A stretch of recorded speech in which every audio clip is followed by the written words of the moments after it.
be for us, the children of today, to make the world of tomorrow a better and happier place. A lot of people haven't done the inner work to be able to communicate because maybe they were talked down to. Some parents will also have to do with upbringing. Parents telling them be quiet or whooping, spankings and, shut up. Don't talk. A child's supposed to be seen, not heard. I mean, have we not heard this growing up? That's why there's some people, like I had to learn how to communicate. I didn't have proper communication. Hello and welcome to episode 6 of the Founderdad podcast. Today we're joined by China Loatman. She's a single mother of 3 children, managing a business and raising 3 beautiful kids. We touch upon the differences in personality that range from child to child, the influences of social media, too much screen time, raising a teenage daughter, and managing a relationship with an ex-husband, while also trying to date new people. So we touch upon a lot of different subjects in a very genuine conversation, and we hope that you enjoy. Welcome to the show. Thank you, Danny. Thank you for having me. I appreciate it. I feel honored, really. When I think saw we're gonna have an interesting conversation. Go ahead. Sorry. When I seen your email come through one day and I saw Founderdad and I looked, I was like, wow, like that's something I would like to be a part of. Yeah, and then we talked a little bit, so I'm definitely happy that you're going to take time out to talk to us because I think you have a super interesting experience, which I'm looking forward to learning more about, right? Because me and you have talked kind of bit by bit, but we never actually took a deep dive. So yeah. Why don't we start by, tell us a little bit about who is this person? Who are you? Where are you at? What are you up to? Okay, so I'm China. And right now I'm in Vegas taking some rest and relaxation, from the mundane things that's going on in society and what's going on in Los Angeles, and just taking a mommy break while my kids are away for the weekend with their dad. So I decided to take a little drive, and while Corona is going on at this present time, this is perfect for me because I've never seen Vegas empty. Is it empty now? Like it's even though it's open, it's empty. It's perfect for someone like me. I feel like they shut it down. You know how they shut amusement parks down for like maybe a high school or your job, your company or something, and that's how it feels in Vegas at this present time. So you feel like the city is there just for you? Yes, just for me. Yeah, and the prices are reasonable. I'm at Mandalay Bay, overlooking the Strip, and across from MGM. Beautiful, nice suite. It's beautiful, and it's just a weekend, and then head back to work tomorrow. When was the last time you could take a break like this from work, from kids? You have 3 children, right? I have 3 children. And I do it often. Every time that they, I make a way. I have a babysitter, that used to watch me when I was younger, that when I go on vacations, I put away funds that's my time to recuperate, regenerate, refresh myself, because I deal with so much. And I feel that self-care is so important. Yeah. So I put it on the schedule. Of course, yeah, because if you're going to be in a bad mood and you're not going to be taking care of yourself, how are you going to be able to be a good mom, right? I am not, because I come first, and then I'm able to take care of my children. So let's just dive right into that. Like, when did you realize that? Yes. Did you realize that from the beginning, or was that something that you had to learn over time? Okay, so let's start from the beginning. How I first became a mom. I was 22 years old when I first had my daughter. She's 13 now. And I had my child with the older guy, growing up, I was in private school all my life. I was pretty sheltered. So my parents did not prepare me for the real sharks out there. So when I got involved with someone who is a real shark, I got bit, and by getting bit, I didn't want to get bit anymore. And I had to go through so much. But I give thanks that that was my first, Mm-hmm. because it prepared me for the rest of them. Mm-hmm. Like Yes. you So you you you knew what to look out for, you mean? yes, you know what to look out for. You don't I'm the type of person that I don't repeat the same mistakes, but I might get it in a different format, So there's different lessons into different things. So when I begin to see character traits, I just be like, okay, I'm done. Mm-hmm. It's all about setting boundaries, and that's when you begin to set boundaries.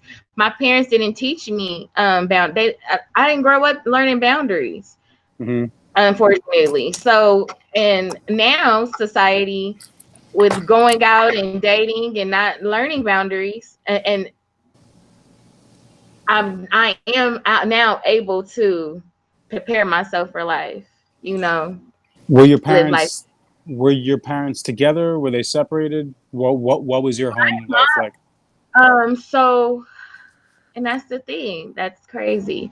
My dad and my mom, they were young when they got married. They were like 18, and then they separated when I was about 5, and then they had me and my brother, right? And then my mom remarried, and she had another child, my sister, and she was with that husband for 20 years. So basically we really repeat what our parents do, just seeing the dynamics of everything. So Mm-hmm. with generations, you try to, when you want something different or the outcome to be different, you have to change the way that your parents did it, even though they taught it to you. A lot of times parents, they'll say, do as I say, not as I do, right? Even though and that's how it is, how I grew up. Do as I say, not as I do, but you're showing me something different than you're saying. So I'm going to actually do what you're doing, even though That's what you're kids telling me do, of something course. different. Of course. Exactly, Yeah, yeah, yeah. right? And our parents are our first teachers. So, um, and then your teachers can only teach you so far. They can only teach you what they know, right? That's it. But So or they they only can teach you, but they can teach you from their mistakes. You know what I mean? I mean, that's the point of making a mistake, saying, look, I'm not perfect, but I've learned certain things. And even though I can, well, that's the thing, is like, you can't, I was about to say in they terms have of to take kids, accountability for it. yeah, One, you can't be a and know hypocrite. they made a mistake. Two, and a lot of times your parents don't if they're repeating their same cycle, right, and you haven't seen growth in a particular person, then they haven't learned from their mistakes. Where's the growth in your life? Because if you learn from your mistakes, you will grow in every area of your life. But Because do you think, question, mhm, do you think that this whole idea of like self-development and growth, I think that that's, I mean, maybe not, I'm just posing a question, but do you think that's something that more like our generation is more focused on because I think we have the time? I think our parents and our grandparents, they weren't reading, I don't think, like self-development books, and they were being that self-aware because I think, no, they were trying to make a yeah, I think life. they had to just get shit done. They didn't have time to think about that stuff. You Yep. know what I mean? And now we're all like, oh, I want to develop. And they're just like, I don't care if I'm like, I know smoking cigarettes is bad and drinking whiskey and cognac every night is bad. And I don't want you to do it. But, I'm already old and this is what I do. But it doesn't mean you have to do it. But for us, we see one thing and hear another and we think something wrong, right? So it's interesting. So, and that's the thing, like you don't want to overwork yourself where you're not being there for your children. And that's the we're in the age of digital. And just like I see all the questions that you had, that we talked about, like digital takes away it can give you more time at home. Whereas a lot of back in the day, there were builders that was trying to make and develop our future for today. Now we are our parents' future. That's how they paved our way. So unfortunately we did, but we're also healing and waking up too to what they were asleep on, Yep. because society, we're now with the digital world, we're able to tap into so many portals and entities that we couldn't, based off of not having the access. But what do people spend their time on? What do kids spend their Internet. time on? Internet. Yeah, and what do they do there? Right? And that's so the thing. I told you I took the I took the tablets away from my children. They only get the tablets at like school or daycare because I want to teach my children. You know, we learn so, and that's where I'm now starting to see the future generation so stuck on the digital world that is taking away the morals and values and the teachings that they should have. Because where do you get them from? They're getting it off of YouTube. Because one day I'm sitting there watching my son. No, he changed his whole like persona, and I'm like, who is this character that you done morphed into? So one day his like language changed, and he was like, it was this YouTube star, CJ So Cool. And he just liked this guy. He just loves the children. He has a family, just everything. But he has so much swag, and my son had like just this new swag all of a sudden. And I'm like, one day I was listening to YouTube, and then I heard something that my son started saying. I was like, oh, that's where you got it from. So I started watching it. So us as parents, we have to be careful what our children watch because they absorb other people's personalities, characters. You know, they're not into cartoons like we were when we were children. They're into YouTube. Can I watch YouTube? You know, so. And that's the thing is like, it poses the question, are you an influencer or are you a parent? Are you supposed to be an influencer if you're a parent? Right? See, I'm like, a parent. I'm a mama. I'm a mama. You're the most important influencer. Yes. You're the most important influencer. But the question is, how do you do it? I'm present. That's how you do it. You be present. You see, me and my children, we have conversations. Before I moved to, I was living in the valley, so I had this commute 25 miles to work every day, back and forth, right? Mm-hmm. So I was able to use that time to listen to podcasts, develop ourselves, and the whole time my children in the back seat. So we were having conversations. They're also listening to what I'm listening to. So I'm developing them. And they're very expressive. And they speak their feelings, you know, what's going on, because I am present with my children, because I'm present with myself. So let's take a step back. How your oldest is 12. What about 13. The other two kids? So 13. My oldest is 13. And my son is 6, and I have a 3-year-old. She'll be 4 August 22nd. Amazing. So you have 3 kids, and you're managing it, and you're managing it solo. I'm managing it solo. So my oldest child, she lives with her father. We went through a 3-year custody battle. I can get into that too one day, if that's a whole topic within itself. That we went through a 3-year custody battle, and that developed me. That taught me. That strengthened me.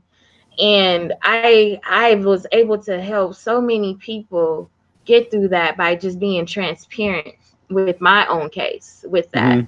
So with my oldest daughter is 13, and then I got married still during like the custody battle, and then I have Charles and Chelsea. Well, Charles and Chelsea. I have Madison, Charles, and Chelsea. Charles is 6 and Chelsea is almost 4. And I was a husband that we're now divorced. When did you guys get separated? We were separated in 2017, June 2017. And the divorce was finalized right before December 2019, before January. I'm curious because I'm also divorced, and we're obviously jumping around in a very chaotic structure, but it's just the way the conversation is going. So being with the sharks, swimming with the sharks, and then being married and then being divorced again. So given your experience being married a couple times, going through a couple divorces, what do you think are like the most important elements or ingredients of a healthy relationship and therefore a healthy marriage? Because honestly, like, we're living in a time in the United States, the divorce rate's 50%. In Russia, where I spent some time, it's around 80, right? Wow. So what is it? So, you know, what's going on? What I learned. I've only been married once. So I wasn't married to my daughter's father. but I'll marry my youngest children's father. And I married him because I was a Christian at that present time, right? And being a Christian, I wanted to live a holy life. And living a holy life consisted of being married and raising a family and trying and just being as godly as possible. So that was the upbringing that I had, for one. That had to do with the choice that I made, was my upbringing in Christianity and why I decided to marry. When I stepped outside of Christianity and was going through the process of transformation in my spiritual journey and personal journey, I realized that I shouldn't have to suffer for the fact of being with someone because I feel like divorce is a sin, or I feel like being just not being in harmony and trying to please my husband, but not making myself happy, right? And everything. And that's what Christianity was teaching me. Long suffering, just pray for him, da da da da da. No, I got tired of praying for him. So I took my life back. When But I took my life, but what mhm, about having a conversation? I mean, you could pray for somebody, but you could have a conversation saying, "Hey, uh, person." conversations, it didn't work. I had conversations. See, I'm not going to just leave someone without not having a conversation with them. Not, that's after all else fails. I tried everything: marriage counseling, therapy, books, went to the pastor, sat with the pastor. So It what did was it just come down to? So what did it come down to in the end? Was it a lack of desire to want to change, like you were trying to put in the work and you felt he wasn't, or was it just like a lack of love, or what was it? honestly, I think it was just a lack of, he didn't love himself, Hmm. you know. And I had the love, and I could only love from my jar, but it was empty, and he didn't have anything to give me back. He was just taking all the love I had, but I wasn't being reciprocated. So even if we communicated, it would be about the children. He was great with my second set of children's father was great with communicating about the children, but as far as our relationship, it didn't work. Our relationship now that we're not married with Hmm. our children than we've ever had before. I have the best relationship now, not married to him, than I did married to him, and that I give thanks for. Being unattached, having to unattach that idea of and the expectations that I had in the marriage and what I had for him and not maybe what he had. Expectations. I Yeah. think Elon Musk said happiness is expectations minus reality, right? So when you're married to somebody, you have much higher expectations. Now that you guys are divorced, you know that the only expectations that you have are around the kids. Therefore, the relationship is better because there's not that. There's no imbalance going Yeah. on. Me trying to get, it's harmony. It's harmony, as long as and I'm a woman of peace anyway, Hmm. that's just how I walk my life. I'm all about internal balance and just inner peace. Like for me, I think communication, honestly, like if you'd ask me, like, what's the number one kind of necessary ingredient for any relationship, whether it's business, whether it's personal, but even more so personal, like being a husband or a father or a wife, it's communication. Because if you can't, A, listen, B, materialize your thoughts into words in a kind of normal, calm way where you're not attacking a person, you can actually have a conversation. Like, not that many people can actually have conversations, and not that many people can be honest about, what they actually feel. Be like, hey, like, this is the way that I am. This is my love language, or whatever you want to call it. Right. Yeah, this is the way I like to be communicated to. This is the way I communicate as well. And then like talk about things openly, because maybe I'm naive, but I think, well, I guess not. It depends on the person, but I think that any conflict can be resolved by communication. Whether there's a mediator, whether it's you two people that figured out how to communicate, but The that's the only willingness, thing we have. That's all well, we the thing have. is, we do. I'm a great communicator. I love to communicate. I might over communicate, right? However, there's some people that shut down the communication. They might feel that a lot of people haven't done the inner work to be able to communicate because maybe they were talked down to. Some parents will also has to do with upbringing. Parents telling them be quiet or whooping, spankings and Yep. shut up, don't talk. A child's supposed to be seen, not heard. I mean, have we not heard this growing up? That's why there's some people, like, I had to learn how to communicate. I didn't have proper communication.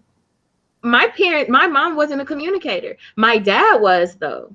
So I had the contrast, which I'm Hmm. grateful for, which is probably why my parents didn't work out. Yeah. Yeah, communication is very, very, very, very important. Yeah, if you were raised where you were in a household where your voice wasn't heard or it just people weren't interested, then when you grow up, you're gonna feel the same way. Like, and then Exactly. and I guess I'm talking from my own experience, there are people that find that when they're aggressive or they attack or they're loud or they're hysterical, that's the only way to get attention. Because Because that's you know what? That's the only way they got attention. exactly, and the cycle continues. And see, and then you be like, okay, how do I want to raise my children? So my children, they communicate very well. I speak to them just like I'm speaking to you at this present time. Perfect example. My son, he's just started kindergarten, right? And it's at this big old campus coming from preschool to now kindergarten. Hmm. And I think it might have been his second day of school. And we might have gotten there past the time where the gate closed. So he was like, "Okay, mommy, I got it from here." But the gate was closed, so he couldn't go. So he was crying and all of that, just very scared. So he went into the office and he let them know that he couldn't find his class and that he was scared and things like that. So I got a phone call from the school and they let me know, like, he's very communicative. Like, he really expressed himself. Let me know he was afraid. And most kids don't do that at 5 years old. And I was like, yeah, anytime I'm about to prepare my kids for a life event or a shift, or maybe I'm about to go out of town, and I was like, okay, um, mommy's about to do this, and you're going to stay here for this amount of days, and I'm going to come back on this day. Communicate with your kids. I don't just drop them off. We have a relationship. And you'd be surprised how much stronger and tolerant they are. Like, for example, I can Yes, just you saw my son. He flew here from Russia yes, for 9.5 hours alone, I 5 years old. know. His mom was bugging out. His mom was bugging I'm out in the so beginning. I'm not gonna sad. let my son. He's not gonna be able to handle it. He can barely leave me for a couple minutes, and I'm like, that's you because you let him act that way. I literally called him in front of him, in front of her, and I said, "What's up, buddy?" He's like, "Hello." He's like, "You want to come visit your dad?" Uh-huh. He's like, "Uh-huh." I'm Yeah. like, "Okay, if you do that, if you want to come visit, you know you're gonna have to fly alone on a plane. I've flown with him. His mother's flown with him. I'm like, you're gonna be alone. It's gonna be for a long time. Your mom's not gonna be there. I'm Yeah. not gonna be there. But the captains are gonna be there. You're gonna be able to walk around. You're gonna be able to play. Are you okay with that? Can you handle it? Yes." So that's it. Give them the power. Let them feel the Yeah. responsibility. They're stronger than we think. You just have to Yeah. let them feel that it's okay. But if I came panicking, or if I had a tone of voice that was like, "Oh my God, my little guy, I know you've never done this. I know you're going to be scared." You're just They'll programming them with the say that words. But if you communicate and program into them you know, trust that everything's going to be okay. Like, I will pick you up when you get off the plane. Trust that you're strong enough. It's going to be fun. Like, this is going to be a cool experience. That's it. You instill and give them that power through those words. preparation. You affirm them, you prepare them, you know, you give them that power, you give them accountability, responsibility. That's just the situation that you guys have at this present time. So you have to prepare your children for life. That's life. That's your life. So was it like a moment, like an aha moment where like a light bulb went off in your head where you said, okay, like I'm going to make a conscious decision to instill like A, B, and C in your kids? Like because I mean, all of us, when we become parents, we're doing it for the first time. Like, nobody has any idea what the heck they're doing. So how was that kind of like growth experience for you, becoming like the way that you are as a parent? Okay, so my second set of children, the youngest two, is the fathers are totally different on how they take care of the children, right? Whereas my oldest daughter, he fought me for custody, where he has her. My youngest two, I'm a straight single mom, so the dynamics was totally different. Mm-hmm. So I have Charles and Chelsea, where I'm in a broken marriage, a single mom, about to go through an eviction, like just went through it all. I was at my breaking point, and so I went to this event. It's this guy named Kyle Cease, and I went to a Evolve Out Loud event where it was a 2-day transformation course, Mm-hmm. and after taking that 2-day evolving, it was like evolving out loud or something like that. But I evolved literally within that 2. I soaked it up because I just resonated with him on Facebook. I seen it. He had this event. I went to it. It was massive. And then from there, I went and started doing going to vision board workshops and different. What was the key insight that kind of clicked in your mind at that 2-day event? What changed? That 2-day event was basically being okay with the now, being happy where I am at now. That happiness is an inside state of being like, I have to be responsible just only for myself. And if someone is feeling okay, that's just how they are feeling. If but how can you be happy if you're about to get evicted? How do you deal with the kind of keeping a happy state, knowing that around you the world is crumbling? How do you balance that? Because that's the key, right? Because I've went through so much trauma, I knew that my faith got me through it. I've gotten through so many things in my life that going through an eviction thing was just a scare tactic. And eventually the landlord ended up pulling because she was going to end up owing me money, behind it all. When you're dealing with certain people who are slumlords, basically, and just got to call it what it is. Mm-hmm. And when they try to put you out fraudulently, and then, the business I'm in, I know some stuff. So she just ended up pulling, but I was about to get evicted. Yep. Mm-hmm. Right after I put my ex-husband out. So it was just where the world was crumbling. And I had to learn how to meditate, sit still, and let it have it shift. Because once it settles, everything literally settles the way that it's supposed to settle. Mm-hmm. And I'm going through so many topsy-turvy things. Right now in my life, you would not know that my transmission went out on my car. I broke up with my boyfriend. Within all the week, plus it's quarantine. You've been locked down with your kids for 2 months, 3 months. Right. It's just and then, but on the other hand, I get calls from people for help. I'm on a much needed relaxation vacation. But I'm standing still. I don't complain. I don't bring I don't bring negative light towards me, period, at all.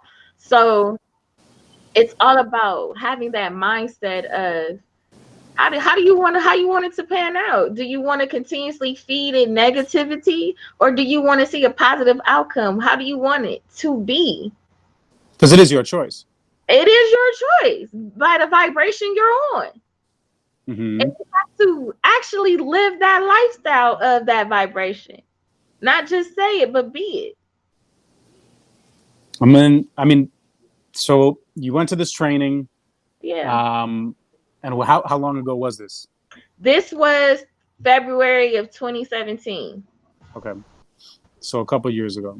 Yeah. And then from there, that's just when it took off. I didn't stop. Mm-hmm. That was my And first one. mm-hmm.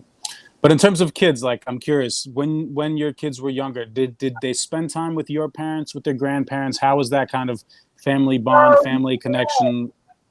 So with my children, I'm fortunate enough to have a mom who is a foster parent and as well she's a daycare provider.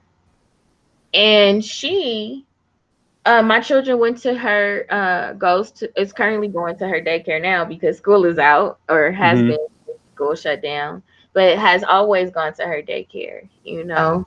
So that's a plus. But they only go to her daycare. That's it. So as far as help, that's 9 to 5. They get to go to daycare. But weekends, that's me. Or Mm-hmm. their dad. That's a great thing. And then my dad, he works a lot, but now he unfortunately with quarantining happened, he works in the entertainment field he's a professional chauffeur. And with everything shut down, he got laid off, Mm-hmm. unfortunately. But he has time to ride his motorcycle and get into some self-care. But he also got the grandkids a couple times too. Do you feel So it's important for your kids to spend time with their grandparents? Do you think that that's yes, like an important relationship to cultivate? I think so. I think so because I feel that it still will incorporate a little bit of that family dynamic. I like the positive outcomes of it, and still me being present as far as the parenting goes. Because sometimes grandparents like to put it, oh, it's okay, let them have this, or Yep, yep, yep.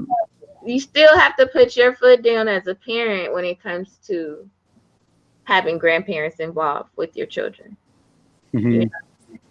So, but my children, unfortunately, their dad's side, their grandmother is not there, but they see their grandfather on their dad's side every so often, not often. Mm-hmm. So grandparents aren't doing it like they were back in the day with this So generation. what have been some of the challenges in terms of your own kind of raising your kids, your boys, your girls? And then from what I understand, you have, you also do you work with other parents in kind of your coaching practice? Do you have I parents coming to you, coming for advice? I do. I have parents come to me for advice, and it's funny because they will actually be in a similar situation as to what I am. They might have had an older child that they might have had up until a certain age, and they now live with the other parent. And they might, it's like their other child is around the same age as my daughter. So Mm-hmm. they're able to get some insight of the things I went through and learned, which what we go through in life. It's not for just us. It's to help the collective, help the tribe, help the community, help people see that it's okay. Look, I went through this and I could show you how to get through this. Mm-hmm. Yeah, so I do have some single moms that come to me for help and advice. What do you Even think? So what are the what are the biggest challenges? What do you think people are facing the most from your own experience and then from what you see? and Hmm? emotion. From what I see, a lot of Emotion? emotion, communication and emotion. One thing you must when you're no longer with that visual is you have to take out emotion. You have to think of it as a business with the kid, your number one priority.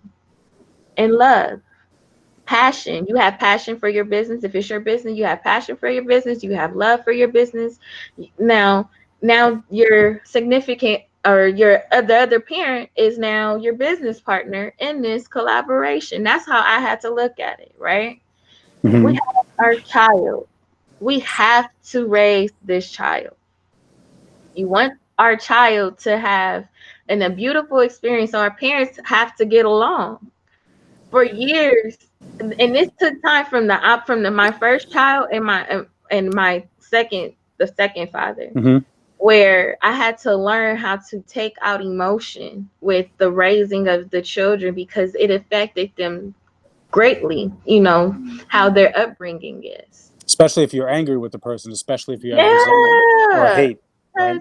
Yes, and thank goodness I have receipts and character references letters. And one day I saved it because we went through a custody battle, Mm-hmm. and I saved my records because I knew that her father was lying to her about so much because of the records, and that's why she's with him at this present time, because all the lies told. But one day I said she's gonna ask for this truth. The truth needs no defense. And with that, black and white, I kept it in I kept Sorry. it in, no, it's okay. I kept it in chronological order, whereas anybody who pick up this binder can just read it, right? Mm-hmm. So Mm-hmm. we went through a serious issue, and then one day my daughter, because her dad tried to keep her from me for like over a month, and one day she showed up. He dropped off. It was right after her birthday, right? Mm-hmm. She was 12 years old, and I knew. She was like, "Can I see?" She was like angry, just projecting whatever her father was saying, but he was just she was just Mm-hmm. projecting. And then she was like, "Can I see these custody papers? Because every time I ask my dad, it's always he doesn't know or I don't have it and such and such." And I was like, "I've been waiting for this day." Sure. So I pulled out a 3-ring binder. It was this thick, them big thick ones. I had it in this plastic sleeves in chronological order, court date after court date after court date, everything. So she was able to open it up, a 12-year-old able to open up. She said for about an hour and read through this big old binder full of papers. And she said, "Oh my gosh, this changes everything. He lied." Wow. Wow. And then she noticed one of the dates. She was like, "He took you to court on your birthday?" I lost my daughter on my birthday. On your birthday. On my birthday. Oh, I think it was like 29. Happy birthday. 29. That's a nice little gift. Yeah. He knew. But I was dealing with a narcissist. Oh, I can't. And that's what I also deal with, narcissistic. I help people with narcissistic people. Like, whew. Oh my goodness. So she's 16 now, but but she still lives with him, right? She still lives with him, but she comes over every weekend. She comes over on the weekend. Amazing. You know what I think? I mean, judging from my own experience, my parents had a 4-year divorce custody battle. I was, I think, 8 to 12 years old, or 7 to 11.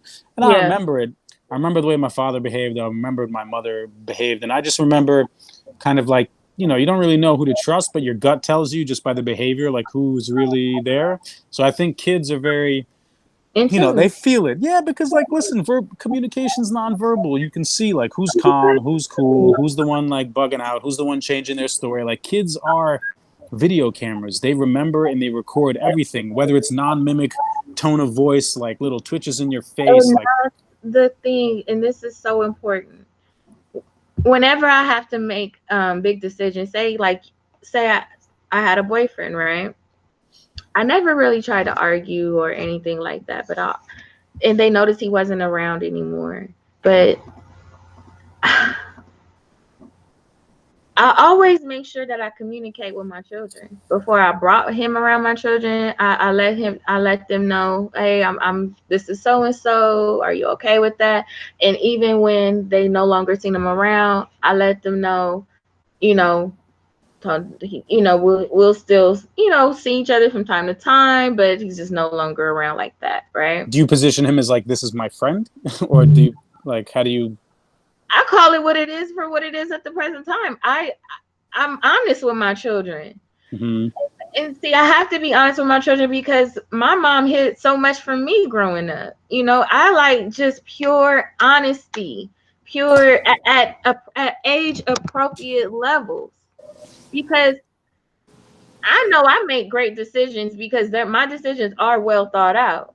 Even if they're thought out for someone to no longer be in my life, it's still thought out, No, I think the key here is trust. And I think if you lose trust, if your kids lose trust in you, I mean, that's bad because, I mean, you need trust in any relationship, especially the most important ones. But then you're going to lose respect and authority because they're not going to believe what you're saying and they're not going to want to listen to you. Because I came back to my thought. Any traumatic event, if you know that this is going to be a rememberable event for your child, you do not want to make it traumatic.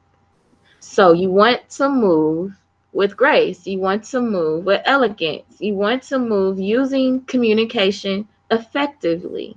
You know, that's why if they gonna remember it, they're gonna remember it, period. But you want it not for it not to be traumatic.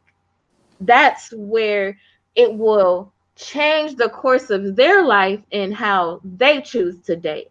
Because you have to remember, we subconsciously take on things that our parents do and repeat the same cycle until we consciously break the cycle. Mm-hmm. Yeah. And so I don't try to make anything traumatic. And my daughter, because it was at a point where we were doing custody exchanges at the police station with my oldest daughter. Because No. oh yeah, that's what I said. We gotta get deep. My situation, like, this is just like the beginning. There's segments to it where we would just have to let's just focus on this. And then Was that because you wanted to be at because you decided that it should be at the police custody station, or because he was pulling some crazy bullshit? he was abusive, narcissistic, crazy. So Okay. So you wanted to be You wanted to be in a safe the place. judge put it at the police station. Yeah, like ours got so deep where Oh wow. the custody we had to have an evaluator come and do background checks. Like, it was deep because he was lying, opening up fraud. I had about 9 fraudulent children's services cases opened up against me fraudulently, and I had to get yeah. Oh, I had one, actually, let me tell you, because of the peace I had on me. I was pregnant carrying my son at the present time. I had so much peace. They never seen a person in peace going through a children's service and a custody case that they actually gave me emotional abuse case because On him. on me. Right, I had to get it overturned. The judge called me a liar in open court and turned around and sent me an apology letter. Oh, I have documents on top of documents and receipts. This is hilarious because I was in so much peace and calm. I wasn't. That's all. When you were just saying a child knows who's calm and that was me. I was the calm one. The other person was changing their story and belligerent and trying to get other people to bandwagon with them. And he was able to change the people's minds. And this was all because he just wanted full custody of her at 24/7 nonstop and didn't want you to see the kid because what? He was upset at you? He didn't want me involved at all because I left them. Oh, because you decided to leave. Got it. I left. That's why. That's why. Held for me. That's the pride. That's that pride getting at you. Yep. Of course, especially men. I mean, yeah, there's, very common trait with men is if we leave, it's all good. But if you leave, what are you talking about? I'm the man. Right. You don't leave me. And then he tried to get, wanted another woman. Oh, what another woman to raise him, call her mom, But mind you, he was 12 years older than me. Mm-hmm. I was young. He was 12 years older than me. He had the money to abuse. He had the power, the money, the connections. And all I had was my truth. Well, I think sooner or later, the truth always comes out. You know what I mean? That's the wonderful thing about the truth. Even if it takes years for it to, if you stand on your truth, it needs no defense. You stand on your truth, you're able to walk in your power. So yeah, but that's rough. Yeah, I can imagine that because, of course, he has that pride that hit him, and then he's going to try to do everything he can, whether it's lie, manipulate. Guess who he's calling for help to raise? What do you mean? Now? He's calling who for help to raise our child because she's out of control. So this is what happens. Oh. When, yes. This is Karma. what happens. Karma. And guess what? Guess what I do? I get her on the weekends and I send her right back. I don't get it. How he wanted me involved, it happens, right? Now I'm at the present time where our children are only children for so long, where they develop their own personalities. They come into their own souls. They have to be accountable for their own responsibilities or all of that. So he's calling me for help. Like, well, what do I do? But now you have to make the bed that you lied in. Do you think that there could be any sort of reconciliation or not really? For me and him? As far as what? Like having a relationship where you guys are helping each other. Like, has he apologized? Has there ever been a thing where he's like, hey? Yeah. when they recognize that you still walk in your power and they didn't get over and they got the shitty end of the bargain, that's when they are like, I'm sorry. I did get that apology. I finally got that apology, but it was years later after all of the now it's okay, well, what are we gonna do now to fix it? Mm-hmm. That's where we are at now. But the damage is done, and now it's like, and it also led me into my purpose with helping women heal. Now I got to help my child heal. You know, Mm-hmm. So what's that like? Tell me about the rough, things that you're going through with her. rough. It's rough. She's 13, She's right? 13. She's 13. She's in an age where she wants to fit in and make want friends, and people are cruel. Kids are cruel. You know how I remember growing up. Girls are mean. You know, Really? girls are mean out here in LA. You I know, never dealt with that being but a they're guy. not a girl. Well, I guess it would be equivalent to maybe like joining a football team or a basketball team, and Yeah, I well, mean, yeah. So, okay. what is it like? Just the popularity, being popular, wanting to be liked, and Do trying you to. think do you think you know, I'm asking this because I think it does, but do you think that social media and all the crap that they're spending time on their phones and Yep. likes and Snapchat and everything, kind of living this showing a beautiful life, look how cool I am through the But it's things that I not. document. It's fake. It's so fake. You know, and I always let my daughter know she got the right mom. You know, she got the right mom for who she is, and Mm-hmm. I give her truth. That's just the type of mom that I am. Like, there's always consequences for your choices, whether good or bad. You get good rewards and you get bad rewards for your actions. Either way, and I give her reality with And my and reality is what, according to you, when it comes to the reality things is that she's dealing truth. with. The things that she's dealing with, for one, is truth. You know, um, listening to her. Mm-hmm. That's and listen to her as much as possible, because we are now at the present time where we're able to communicate, but we only communicate on the weekends. You know, we'll call each other, but it's just a different dynamic when she's just not in the home with me than it is Mm-hmm. my youngest two. You know, so like So what? It's like pressures to look good, pressures to be with boys, pressures to have good clothes. What are all the of things that she's concerned about? All of it. oh 13, so they like crop tops, they like boys. I can. I mean, I'm asking because I have no idea. My son's 5.5, and I'm not a girl. You know. Oh my God. I just had an incident with my child. She wanted to go to a party so bad. And I told Uh-huh. her, no, we don't know these parents. We don't know where this party is at. And it's the middle of the week. So, no. So she had me pick her up in the middle of the week, right? And I just have to tell this story. And she kind of like manipulated me to pick her up. And she took my other phone and snuck and called an Uber to go to a party that I told her not that she couldn't go to. And it alerted my phone because the phones are connected. It alerted my phone. I'm like, wait, hold on. Did you? My daughter, she outside. I'm trying to cancel an Uber. I'm like, oh my gosh. So she comes in the house. She come back and I was like, did you? I had to cancel an Uber. So I'm like, she's underage, yada yada yada. I was like, that was a big situation. This just happened like last week. No, this past week, right? Mm-hmm. It's still fresh. So Mm-hmm. I'm still going through the motion with that. And what I learned from that is we can't we can't be so hard on our kids as to not letting them experience parties, experience life, and things like that. But what I didn't like was she was actually going to go sneak away to this party that she wanted to go to so bad. But my mother instinct had already said no to the party, right? Mm-hmm. So I'm on this break reflecting on it, and it's just so divine that we're talking about it, because now I feel like I'm talking this situation out with you right now.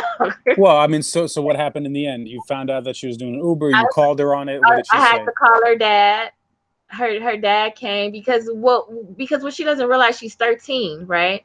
And I have our youngest children, my youngest two. If anything was supposed to happen, and she's in my care, and then going back from all the other cases that's been opened up against me, right?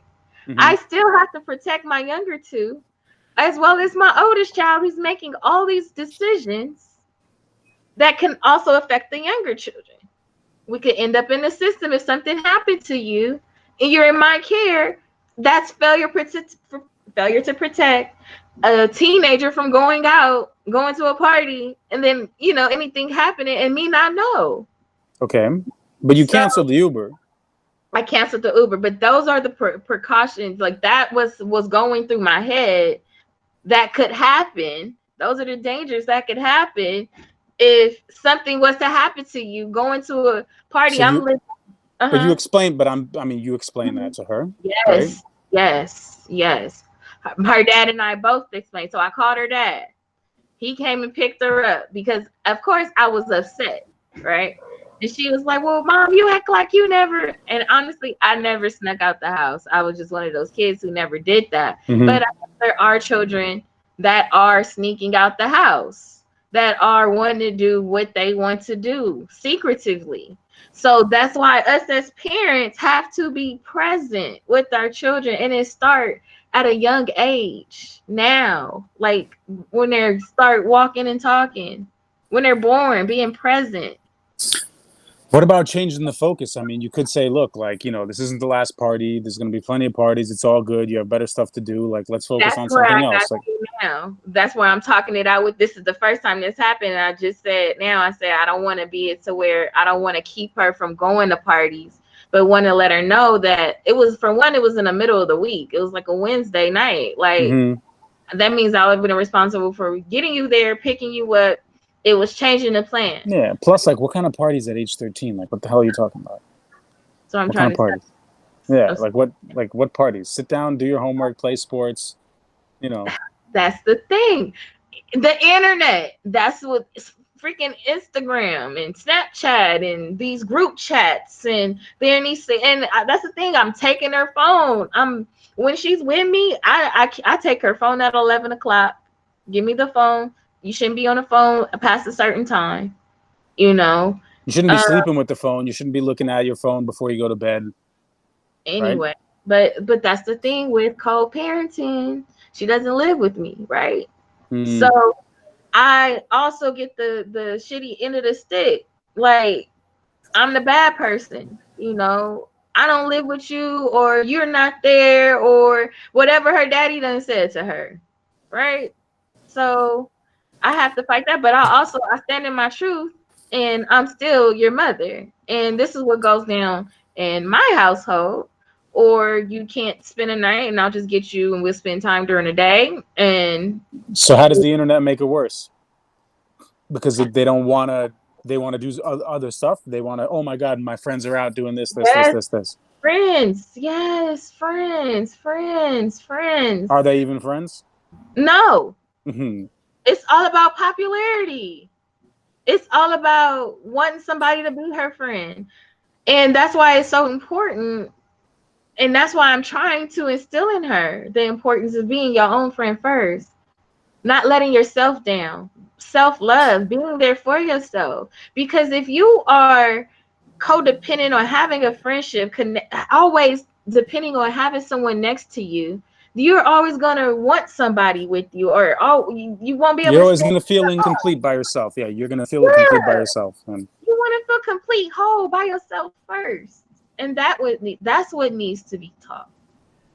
I wrote a post. The app that I'm working on. It's kind of like a time capsule for parents that they open up when they get older. And I wrote a post for my kid for the time he goes to college, saying, don't do anything you don't want to do just because other people want you to do it. Right. Like, if people are going to judge you, be your friend or not be your friend based on, oh my God, you got to down this bottle of Jack Daniels within 15 seconds or jump off this fucking bridge, then those aren't the people you should be spending time with, because the people that are your real friends, they're not judging you. I mean, if obviously you're not doing anything stupid, but they're not judging you by this or that. They're your friends because they enjoy spending time with you and doing whatever it is you both want to do, right? Yeah. You know what can elevate you, pick some good friends. And her dad and I do try to ask her, well, why don't you pick some? We try to pick her friends, but that's another thing. She don't even, I know you can't pick your children's friends. It makes them want to go the other way, but we really just try to talk to her, 13 is that 12, 13 young age, it's a difficult parenting age. I can say it is. Actually, yeah, I can imagine. I have 7 years to go. My kid's only 5, but I'm hoping. This is what, I'm really enjoying being a dad, because I'm hoping that the things that I instill in him at a young age, like, will give him that, like, whatever, bulletproof or whatever base that he's going to need to have, so that by the time he does get into high school or middle school, he's not going to, I told him, I'm like, don't pay attention to what other people are doing. The fact that they have video games, like he says, oh, this kid has a phone. I'm like, that's not good. That's bad for your brain. It's bad for your eyes. It's bad for your attention span. I'm like, don't think that because somebody else is doing something, that's also what you need to do. And drinking Coca-Cola, eating junk food. I'm like, this is not real food. People are poisoning themselves. They don't know better. Not everybody's educated the same way. So, like, don't think that, like, drinking Coca-Cola or eating McDonald's is, like, part of your diet. I'm like, I said, like, this is real food. I give them, like, an apple. I give them, like, real something. I said, yeah, I'm like, this is real. This is what's going to make you strong. This is what's going to make you smart. If you want to grow up, you always want to tie it to their self-interest. So what I do is I say, look, do you want to grow up strong? Yes. Do you want to live for a long time? Yes. Do you want to be smart? Yeah. Do you want to be capable of doing anything that you want to do physically or mentally? Yes. Then you have to feed your body the right things, and you have to do the right things. You have to take care of your body. You have to stay in shape. You have to read. You have to learn how to write, and then hopefully, like, if you just, like, program that into their minds, then by the time they do get into that age where they could be influenced by other people, maybe they're going to be used to saying, well, I'm not going to do what everybody's doing, because I understand that everybody's different, and everybody can do what they want to do, but I'm going to do this. That's beautiful way to that's awesome. And that's how you should treat your children. That's a perfect, I want to say perfect. Well, it's a great, whatever is perfect, but these children nowadays, they like to have their own set of rules. They like to, but they're all different. They're all different. And my parenting for each one, like, what will work with one of my children won't work for the other one. However, my delivery is the same. My passion and my love and the drive that I have for them, is still the same. But Chelsea is a different character than Charles. Although they have the same mom and dad and they're 2 years apart, they are totally opposite. Yeah. So I wish I had more kids. I want to have more kids. I don't know how or with whom or when I'm going to have more kids. But I've heard that, and I want to see that, because my son has a specific personality, and I think with me and him, we have such a strong connection where it's just like, it clicks, And I'm curious how my style of parenting would have to adapt to a different personality. And that's the thing.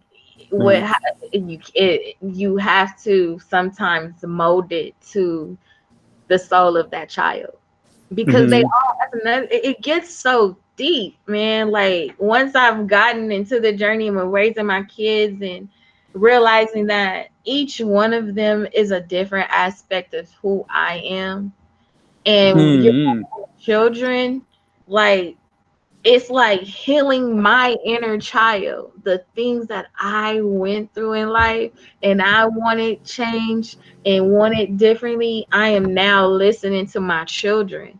Because they reflect They, your best yes, and your worst traits back to you. And then when you see those yes, traits, you're like, whoa. Yeah. yes, And yeah, that's what's scary. I realized that. And then I had to make a conscious decision of the way that I speak, the way that I behave, the yes, things that I do, because they're just going to copy you and they're going to show you exactly who you are. So then you yes, have to be aware of who I am and why am I this way. It's a yes, beautiful thing, you know. It's yes. beautiful if you're, you know, it's beautiful if you want to. Acknowledge if you are acknowledging it and accepting it and making the conscious effort to make it for its good, for its good. Because I made sure, because my daughter, my youngest, because sometimes I can get frustrated, right? And I really don't like to be the type of parent to yell. I was like that when I was younger, but as I gotten older, and you know, my children have an age difference, I parent differently. You know, I have more patience as a being an older mom now than I was when I was 22.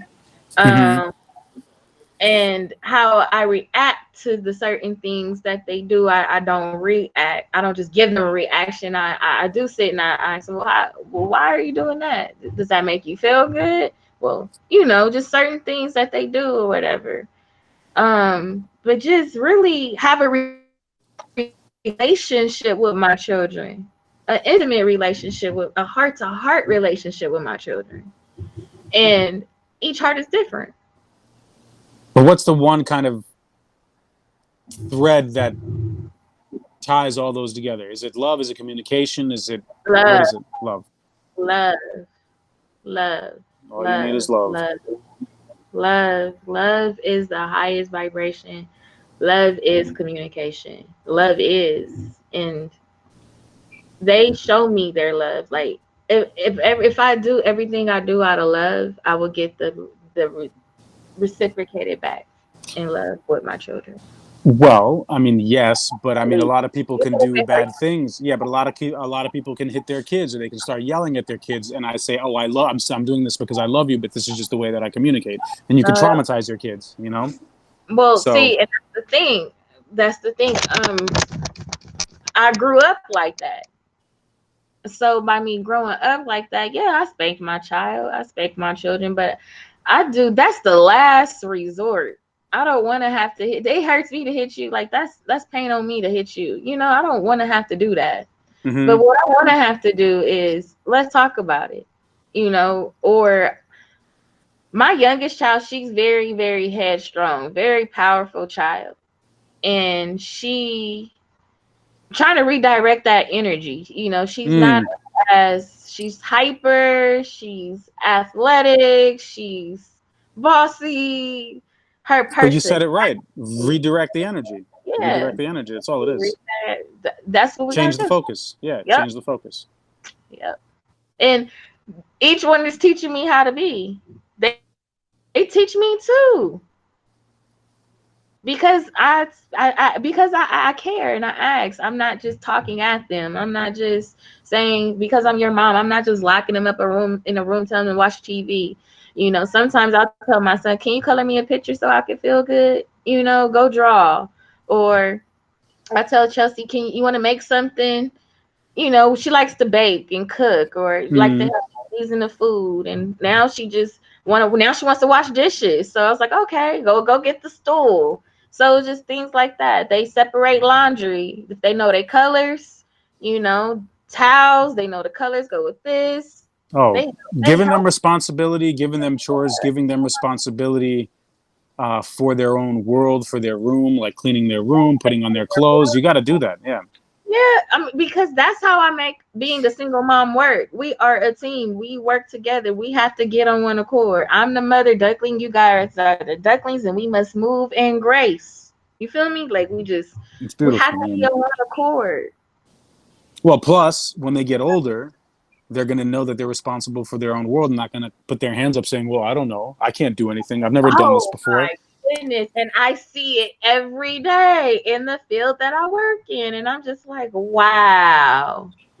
What do you Parents mean? have to be, because, you know, I work in property management, right? And where I see parents come through, still they don't want their children in a house anymore, so they get their kids an apartment. But they're still taking on all the responsibility for their children. The children doesn't even know how to sign onto their resident access to pay their rent, And I'm like, wow. Or make their bed, or go grocery Make their shopping, or bed or go, build a they don't fucking chair. do anything at So, all. okay. Do you think that is this a trend? Is this something that you're seeing just in general in terms of like newer generations, like younger generations? They're less and less capable. They're spending more time in the phone. I don't know. I'm asking the question. I don't know. No, I actually can see it from what I've seen. It could be the age of the parent.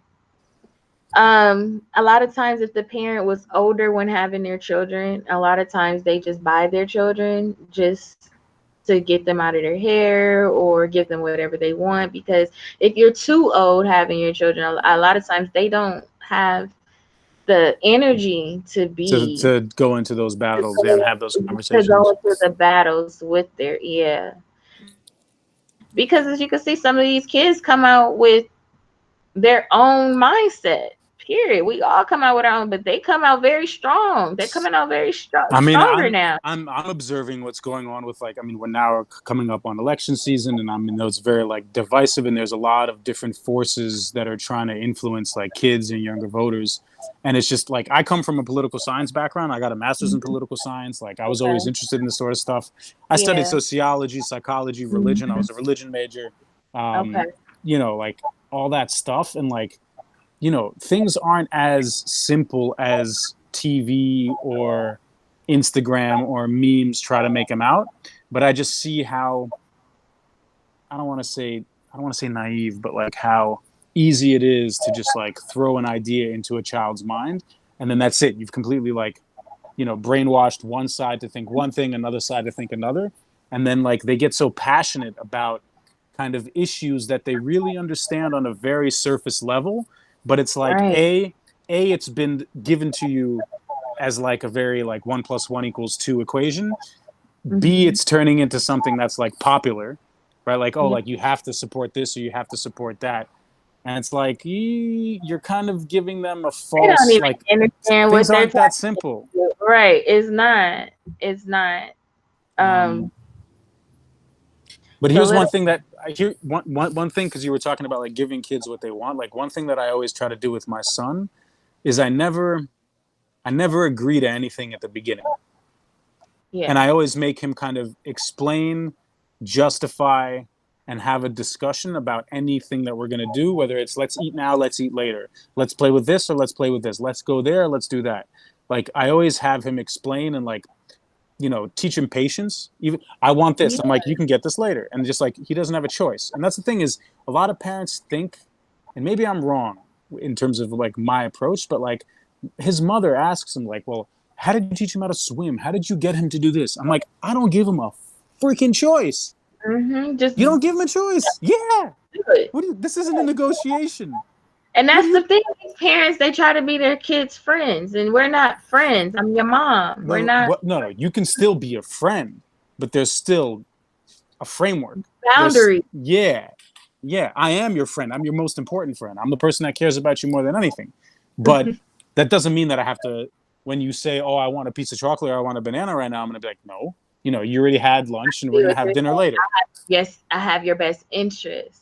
Yeah. And I tell him, I'm like, if you eat this now, because like my kid is crazy about fruits and he's eating less and less real food, at like lunch or dinner, I'm like, if you eat this now, you're not going to be hungry later. And I don't want you to not be hungry later, because then I'm not going to be able to feed you. I'm like, no, the answer is no. It doesn't matter what you think. The answer is no. Let's go do something else.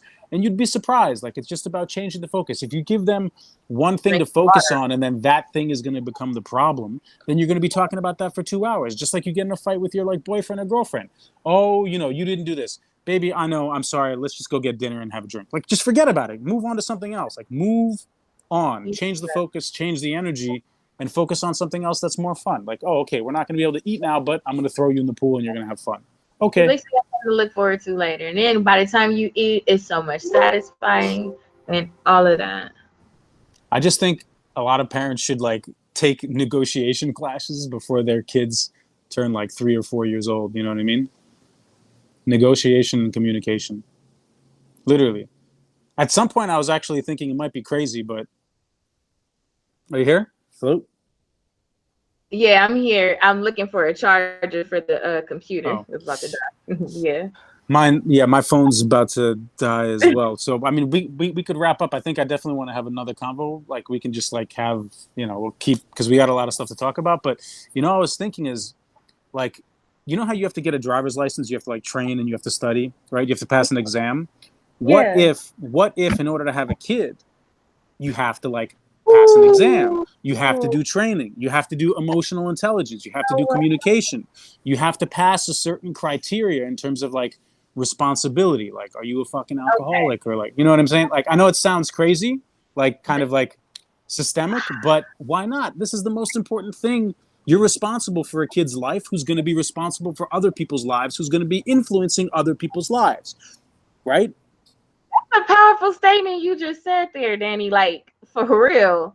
And there's a lot of people out here having children and they're not qualified to have children, right? And when we have these children, and that's where those generational curses continue to keep happening because of unqualified parenting. And it also stems from not being healed, not Yeah. healing. It's not being healed. Basically, we got to do the healing.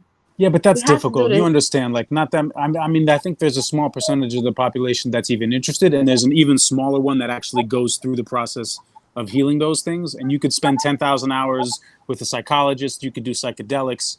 I mean, there's a lot of different ways to do it. I don't know if healing should be a prerequisite for having kids, but I think there should definitely be like, like, are you physically? Do you get physical when something is not going your way? Like, go in a person's home. Is there like, I mean, it's an interesting thing to think about because honestly, if you have to get certified, if you have to get certified to be a real estate broker, Then we probably wouldn't have society, right?